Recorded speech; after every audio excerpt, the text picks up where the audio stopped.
उस कम उम्र में, शायद उस समय मेरी 18 से भी कम उम्र थी, क्योंकि उस समय डॉक्यूमेंट नहीं चलता था माय डियर फ्रेंड।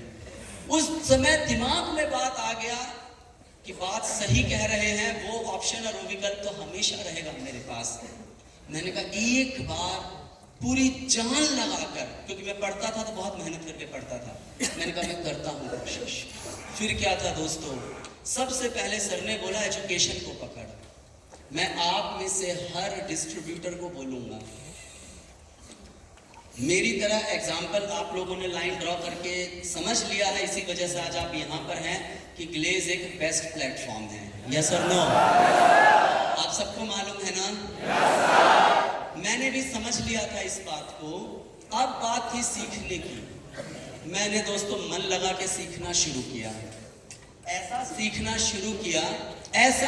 शुरू किया कि अगर आप पुरानी फोटो या पिक्चर्स देखेंगे तो ग्लेज की पहली एनिवर्सरी में मैं ग्लेज में सबसे कम उम्र का डॉल्फिन था दोस्तों। फिर मैं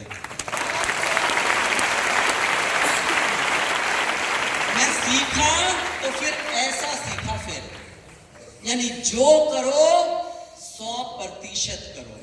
सुना है ना आप लोगों ने? फोकस। मैंने कहा सीखना ही है ना, चलो मन लगा के सीखते हैं। सर ने बोला सीखना जरूरी है कुछ। तूने ट्रिग्नोमेट्री पढ़ी, जो साइंस पढ़ा वो यहाँ काम नहीं देगा। यहाँ तुझे अलग अलग ट्रेनिंग, अलग अलग चीज बताएगी, हाउ टू अप्रोच सिखाएगी, अप्रोच कैसे किया जाता है। एसबीपी बताएगी कि एक सक्सेस बिल्डिंग नेटवर्क का कैसे बनाया जाता है।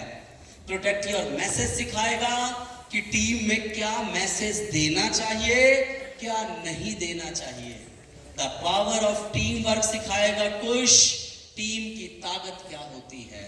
प्रोडक्ट की जानकारी तुझे बताएगा कि हम किसी को कौन सा सामान दें और किसको कौन सा सामान ना दें। मेरे किस प्रोडक्ट में क्या खासियत है, क्या खासियत नहीं है। बिजनेस प्लान बताएगा कि कितने तरीके हैं मेरे पास इनकम करने के।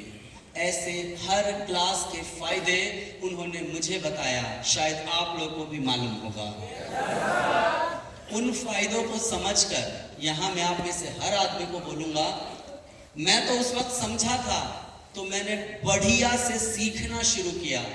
आप में से हर आदमी इस तरह की ट्रेनिंग खुद रोज या तो कंडक्ट करना दोस्त, या बैठ के अटेंड जरूर करना, कम से कम एक ट्रेनिंग क्लास करेंगे आप लोग। कुछ लोग जो आप मेरी बातें सुन रहे हैं, डायरी पेन लेकर भी आए हैं, आपको लगता है जो जो कुछ बातें मैं बीच में बोल रहा हूं ना, उसको आप लिखिए जरूर। जैसे मैंने कहा अपलाइन हो तो किसके जैसा,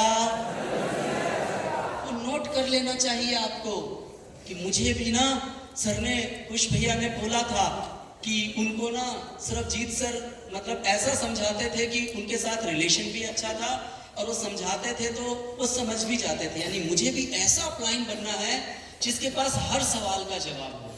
मैंने आपको इससे पहले बोला, उनके साथ मेरा रिलेशन इतना अच्छा था कि मैं अपनी हर बात करता था। उस यंग उम्र में अपने गर्लफ्रेंड तक की बात कर डालता था, अपने घर की तकलीफ बता देता था। रिलेशन ऐसा, अपलाइन ऐसा होता मेरा सरबजीत भैया, मेरी जेब में पैसे हैं कि नहीं, मैंने खाना खाया कि नहीं, वो पता चल जाता था उन्हें। अपलाइन हो तो मेरी अपलाइन, आप सबकी अपलाइन सरबजीत सर।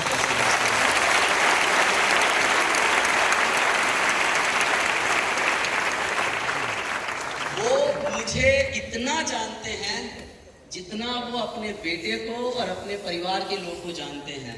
और वो एक दिन में नहीं हुआ, वो रोज वक्त देने से होता है डाउनलाइन को। आप यहाँ पर ग्लोबल डायमंड हैं तो आपको अपने एक एक डीडी, आरडी, एसडी का ना A to Z चीज मालूम होना चाहिए। आने से पहले का बैकग्राउंड, उनके परिवार का बैकग्राउंड, उनका विचार, तभी आप उनको हर वक्त मोटिवेट कर पाओगे। और जितने मेरे आरडी हैं, एसडी हैं यहाँ, उनको सीडी लेवल तक एक एक आदमी के बारे में मालूम होना चाहिए।